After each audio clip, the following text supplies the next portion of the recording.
सभी सुनील भैयाओं का मैं स्वागत करता हूं कक्षा 7 की पाठ्यपुस्तक सामाजिक एवं राजनीतिक जीवन भाग 2 के अध्याय 2 स्वास्थ्य में सरकार की भूमिका के बारे में हम अध्ययन करेंगे। ठीक है।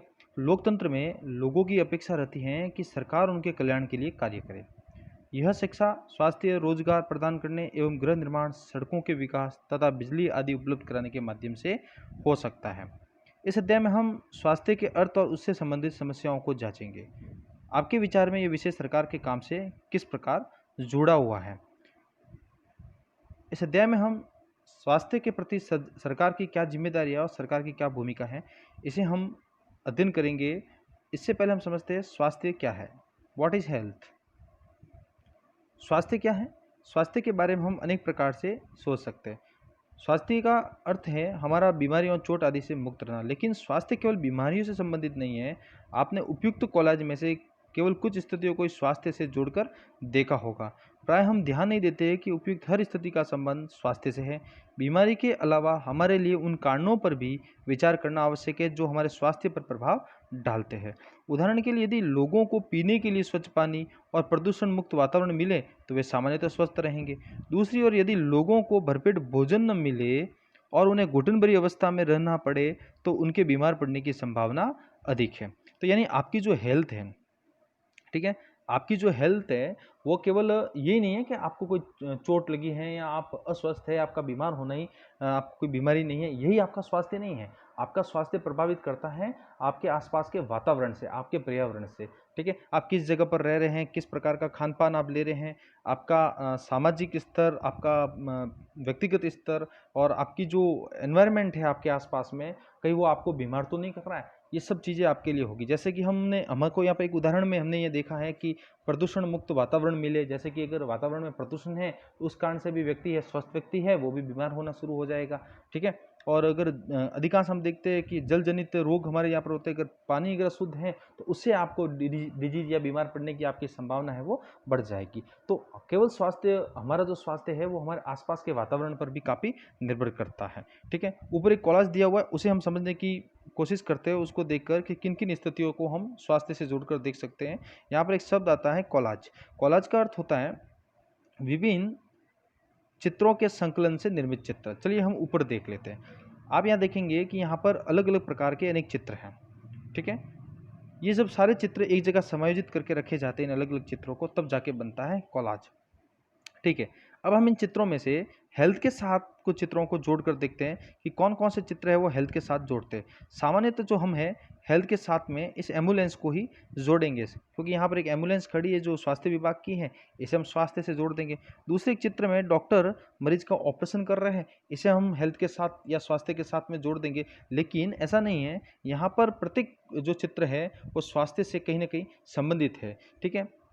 जैसे कि आप एक ये चित्र देख रहे हैं, यहाँ पर एक महिला है जो घड़ा लेके पानी भरने जा रही है। तो यहाँ पर पानी की दिक्कत ये दर्शाती है कि यहाँ पर भी स्वास्थ्य की समस्याएं हैं, जो यहाँ की कंडीशन है। ठीक है। ये भी कहीं ना कहीं स्वास्थ्य को प्रभावित करने के तर्ज पर है।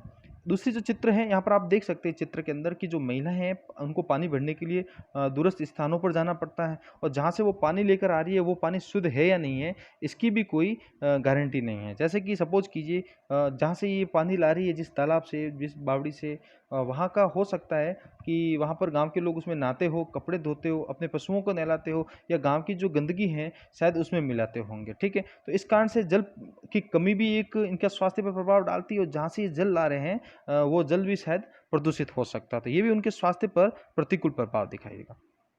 चलिए एक चित्र को हम और समझते हैं। जैसे कि हमारा आवास है ना, आप किस जगह पर रह रहे हैं, आपके आसपास में वातावरण कैसा है, ये भी आपके स्वास्थ्य पर प्रभाव डालेगा। ठीक है। अगर आप जैसे कि कई लोगों के पास में रहने के लिए मकान नहीं है तो ये भी उनके स्वास्थ्य पर एक प्रभाव है, स्वास्थ्य को प्रभावित करने वाली वस्तु है। जैसे कि या तो जो लोग हैं उनके आसपास में सफाई नहीं है, स्वच्छता भी एक फैक्टर है। ठीक है। आसपास में बहुत ज़्यादा गंदगी है, आप जिस एरिया में रह रहे हैं, तो वो सब आपके स्वास्थ्य को प्रभावित करेंगे। चलिए हम आगे अध्ययन करते हैं। अब हम सब चाहते हैं कि हम जो भी कार्य करें चुस्ती और ऊंचे मनोबल के साथ करें।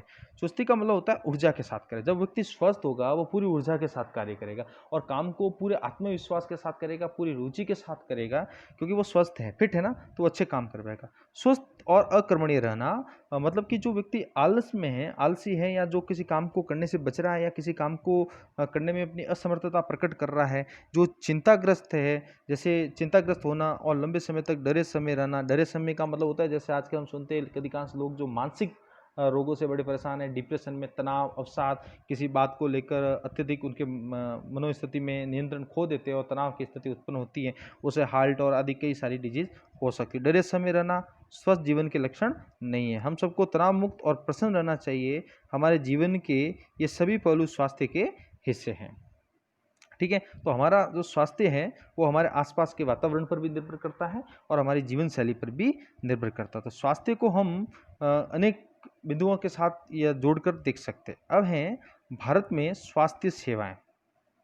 स्वास्थ्य क्या है इसके बारे में हमने समझा। अब भारत में स्वास्थ्य सेवाओं की क्या स्थिति है उसके बारे में हम अध्ययन करते हैं। आइए भारत में स्वास्थ्य सेवाओं के कुछ पहलुओं का परीक्षण करें। यहाँ दी गई तालिका के प्रथम तथा द्वितीय स्तंभों में दिखाई गई स्थितियों की तुलना करनी है। ठीक है, और यहाँ पर हमको ये भी कहा जा रहा है कि क्या आप इन स्तंभों को कोई शीर्षक दे सकते हैं। तो मैंने इस स्तंभों को शीर्षक दिया है। जो पहला स्तंभ है उसको मैंने दिया है भारत में स्वास्थ्य सेवाओं की स्थिति, और हमारा दूसरा जो स्तंभ है उसको मैंने नाम दिया है भारत में स्वास्थ्य की स्थिति। चलिए हम इन दोनों की तुलना करते हैं। क्या स्थिति है भारत में स्वास्थ्य सेवाओं की स्थिति में और भारत में स्वास्थ्य की स्थिति के बीच में क्या अंतर है। तो पहला है, यानी संसार में भारत में सर्वाधिक चिकित्सा महाविद्यालय हैं और यहाँ सबसे अधिक डॉक्टर तैयार किए जाते हैं। लगभग हर वर्ष 30,000 से अधिक नए डॉक्टर योग्यता प्राप्त करते हैं। ठीक है, विश्व के अंदर भारत में सर्वाधिक डॉक्टर तैयार किए जाते हैं। भारत के अधिकांश डॉक्टर शहरी क्षेत्रों में बसते हैं। ग्रामवासियों को डॉक्टर तक पहुंचने के लिए लंबी दूरी तय करनी पड़ती है।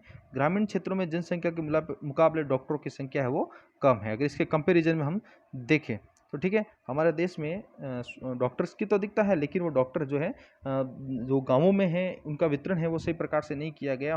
अभी भी जो है डॉक्टर है अधिकांश भारत में जनसंख्या के अकॉर्डिंग स्वास्थ्य सेवाएं उपलब्ध नहीं करवा पा रहे हैं। अगला बिंदु देखते हैं, पिछले वर्षों में स्वास्थ्य सेवाओं की सुविधा में काफ़ी वृद्धि हुई है। 1950 में भारत में केवल 2,717 अस्पताल थे। सन 1991 में 11,174 अस्पताल थे और सन 2017 में संख्या बढ़कर 23,583 होगी। इसके कंपैरिजन में हम देखते हैं भारत में स्वास्थ्य सेवाओं की क्या स्थिति थी। तो भारत में करीब 5 लाख लोग प्रति वर्ष तपेदिक यानी टीबी से मर जाते हैं, और ये प्रॉब्लम जो है वो स्वतंत्रता प्राप्ति से अब तक है। इसमें अभी तक कोई कमी नहीं आई है, कोई परिवर्तन नहीं हुआ है। हर वर्ष मलेरिया के लगभग 20 लाख मामलों की रिपोर्ट प्राप्त होती है।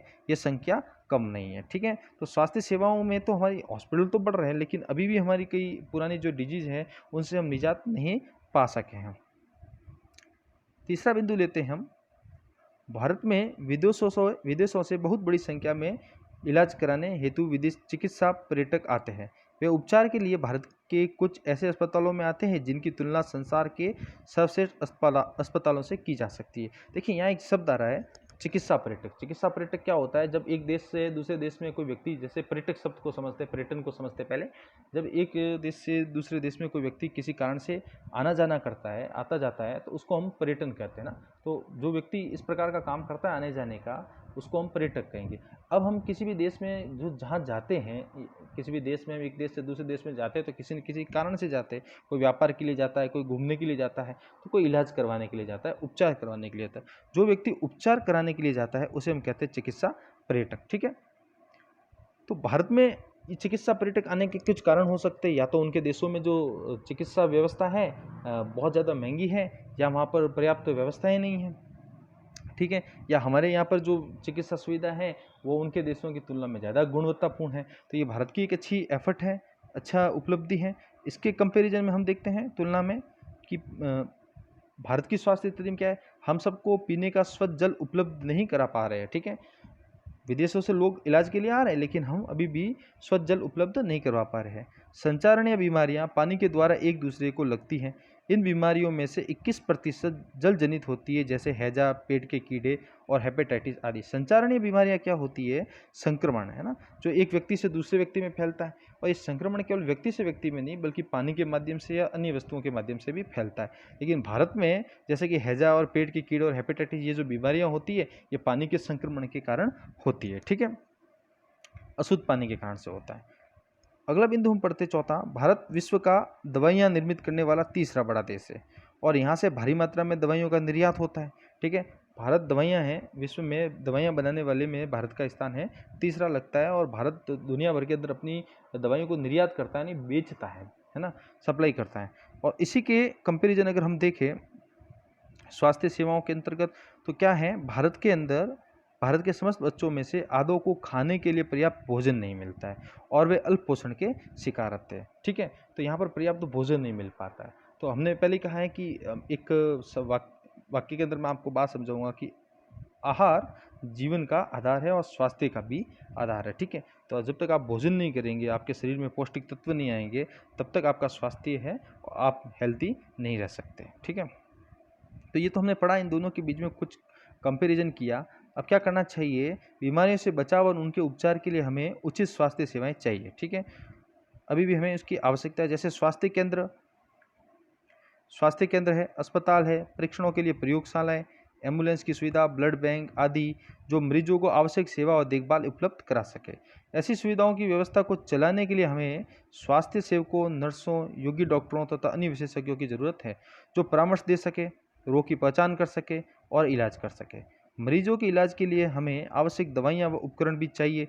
जब हम बीमार होते हैं तो अपने इलाज के लिए हमें इन सुविधाओं की ज़रूरत पड़ती है। ठीक है, तो ये नहीं कह रहे कि हमारे हेल्थ से जो स्वास्थ्य सेवाएं हैं उनको और ज़्यादा दुरुस्त करने की आवश्यकता है। जैसे गाँवों में अस्पताल नहीं है, तो ऐसे क्षेत्र जहाँ जनसंख्या के अकॉर्डिंग हमें अस्पतालों का निर्माण करना चाहिए। डॉक्टर और नर्सेज और मेडिकल स्टाफ और इक्विपमेंट है, उन सब की आपूर्ति को जल्द से जल्द पूरा कर लेना चाहिए, ज़रूरतों को, आवश्यकताओं को। यहाँ एक सब टाइटल है, उसको पढ़ते हैं। भारत में प्राय यह कहा जाता है कि हम सबको स्वास्थ्य सेवाएं प्रदान करने में असमर्थ है, क्योंकि सरकार के पास इसके लिए पर्याप्त धन और सुविधाएं नहीं है। ऊपर दिए गए बाएं हाथ के स्तंभ को पढ़ने के बाद क्या आपको ऐसा लगता है? ये बाएं हाथ का स्तंभ कौन सा है?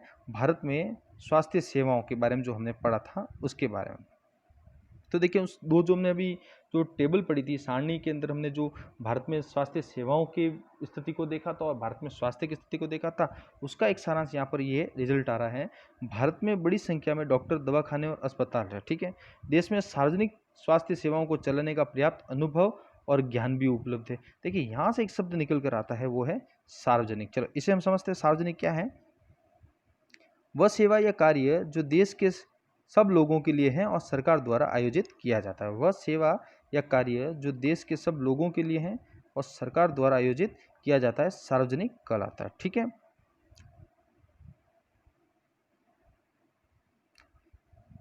ये ऐसे चिकित्सालय और स्वास्थ्य केंद्र है जिन्हें सरकार चलाती है। सरकार अपनी जनसंख्या के एक बड़े भाग की देखभाल करने में समर्थ है, जो सैकड़ों और हजारों गांवों में फैली हुई है। इस विषय पर हम बाद में अधिक विस्तार से चर्चा करेंगे। साथ ही चिकित्सा विज्ञान में बहुत असाधारण प्रगति हुई है, जिसके चलते देश में इलाज की नई तकनीक और विधियां उपलब्ध। देखिए, विदेशों से लोग जो है हमारे देश में चिकित्सा पर्यटक आते हैं, हमने जो पढ़ा उस टेबल के अंदर। और हमारे देश में हॉस्पिटल की संख्या बढ़ती जा रही है और सर्वाधिक हमारे देश में जो है डॉक्टर जो है प्रतिवर्ष 30,000 लगभग हमारे देश के अंदर जो है डॉक्टर तैयार होते हैं। ठीक है, तो जैसा हमने देखा ना, हमारे देश के अंदर 30,000 से लगभग डॉक्टर तैयार होते हैं। उसके संदर्भ में हमने पढ़ा। अब देखिए, यहाँ पर ये बता रहा है, फिर दूसरा स्तंभ दिखाता है। दूसरा स्तंभ कौन सा? भारत की स्वास्थ्य स्थिति। फिर भी दूसरा स्तंभ दिखाता है कि हमारे देश में स्वास्थ्य की स्थिति कितनी खराब है। उपयुक्त सकारात्मक विकास के बाद भी हम जनता को उचित स्वास्थ्य सेवाएं देने में असमर्थ है। यह विरोधाभासजनक स्थिति है जो हमारी अपेक्षाओं के विपरीत है। हमारे देश के पास पैसा है, ज्ञान है और अनुभवी व्यक्ति है, फिर भी हम सबको आवश्यक स्वास्थ्य सेवाएं देने में असमर्थ है। हम इस अध्याय में इसके कुछ कारणों को जानेंगे। आखिर इतनी सारी फैसिलिटीज़ होने के बाद में भी हम अपने देश की जनता को ये सुविधाएं प्रोवाइड क्यों नहीं करवा पा रहे हैं, क्यों उपलब्ध नहीं करवा पा रहे हैं, इनके कारणों को हम जानने की कोशिश करेंगे। देखिए यहाँ पर एक चित्र है सरकारी अस्पताल का, जहाँ आप देखेंगे हॉस्पिटल में बहुत ज़्यादा भीड़ हो रही है, ठीक है। तो ऐसी अव्यवस्थाएं क्यों हो रही है, इन सबको हम जानने की कोशिश करेंगे। चलिए इसमें कुछ उदाहरण भी है हमारे देश में स्वास्थ्य व्यवस्था को लेकर। यहाँ पर हम एक कहानी पढ़ रहे हैं हाकिम शेख की। हाकिम शेख पश्चिम बंग खेत मजदूर समिति के एक सदस्य थे, जो पश्चिम बंगाल में खेती और मजदूरों का एक संगठन है। 1922 में एक शाम को वे चलती ट्रेन से गिर गए और उन्हें सिर में गंभीर चोटें आई। उनकी हालत बहुत नाजुक थी और उन्हें तुरंत इलाज की आवश्यकता थी। उन्हें कोलकाता के एक सरकारी अस्पताल में ले जाया गया, लेकिन उन्हें भर्ती करने से मना कर दिया गया। क्यों? क्योंकि वहाँ पर बिस्तर खाली नहीं था, दूसरे अस्पताल में आवश्यक सुविधाएं या उनके इलाज के लिए जरूरी विशेषज्ञ नहीं थे। इस प्रकार अत्यंत गंभीर हालत में उन्हें 14 घंटे के अंदर 8 सरकारी अस्पतालों में ले जाया गया, किंतु किसी ने भी उन्हें भर्ती नहीं किया, ठीक है। 8 अस्पतालों में से उनको किसी ने भी भर्ती नहीं किया, सबने अपनी अपनी असमर्थता प्रकट की। तो सभी जो हॉस्पिटल थे सरकारी, वहाँ पर कभी किसी में विशेषज्ञ नहीं थे, तो कहीं बेड नहीं था। इस प्रकार से हाकिम शेख को उपचार के लिए बड़ी दिक्कत आई और 8 घंटे मतलब 14 घंटों में 8 सरकारी अस्पतालों में ले जाया गया, लेकिन किसी ने भी उनका इलाज करने से मना कर दिया, ठीक है। अंत में क्या होता है, अंत में उन्हें एक निजी अस्पताल में भर्ती कराया गया, जहाँ उनका इलाज किया गया। उन्होंने अपने इलाज पर बहुत पैसा खर्च किया। जिन अस्पतालों ने उन्हें भर्ती करने से इनकार कर दिया था, उनके उपेक्षापूर्ण रवैये से नाराज होकर शुद्ध होकर शेख एवं उनकी जो दल था ने कोर्ट में मुकदमा दायर कर दिया, ठीक है। और यहाँ पर दिया गया है कि ऊपर दी गई कहानी को पढ़िए, कल्पना कीजिए कि आप एक न्यायाधीश है, तो आप हाकिम शेख को क्या कहते हैं। तो इसके बारे में हम आगे जरूर पढ़ेंगे, लेकिन मैं आपको बता देता हूँ कि कोर्ट ने ये फैसला दिया कि राज्य सरकार है वो हाकिम शेख ने जो निजी सेक्टर में जो पैसे खर्च किए हैं उसका मुआवजा उन्हें दिया जाए, ठीक है। क्योंकि हमारा मौलिक अधिकार है स्वास्थ्य, सरकार प्रतिबद्ध है हमारे स्वास्थ्य की चिंता के लिए। स्वास्थ्य की चिंता हमारी सरकार को भी करनी है, हमें तो करनी ही है, और इसके लिए सरकार प्रतिबद्ध है, ठीक है। तो कोर्ट ने वो फैसला दिया था। एक कहानी यहाँ और है, एक इलाज का खर्च, ठीक है। यहाँ इस कहानी में दो पात्र हैं, अमन और रंजन, जो दोनों अच्छे मित्र हैं। रंजन का परिवार है वो साधन संपन्न यानी फाइनेंशियल स्ट्रांग है, आर्थिक रूप से मजबूत है, अमीर है। जबकि अमन के माता पिता जैसे जैसे गुजारा चला रहे, एक मध्यम या गरीब परिवार का लड़का है अमन, और रंजन है अमीर। तो दोनों एक विद्यालय में पढ़ते हैं। कहानी का सारांश मैं बता देता हूँ, आप अपनी पाठ्य पुस्तक से इस कहानी को पढ़ लीजिएगा, ठीक है। तो अमन और रंजन जो है काफ़ी दिनों बाद एक दूसरे को मिलते हैं और दोनों में घनिष्ठ मित्रता होती है। तो दोनों एक दूसरे को देखे बड़े प्रसन्न होते हैं और दोनों एक दूसरे से पूछते हैं कि भाई आप इतने दिन कहाँ थे।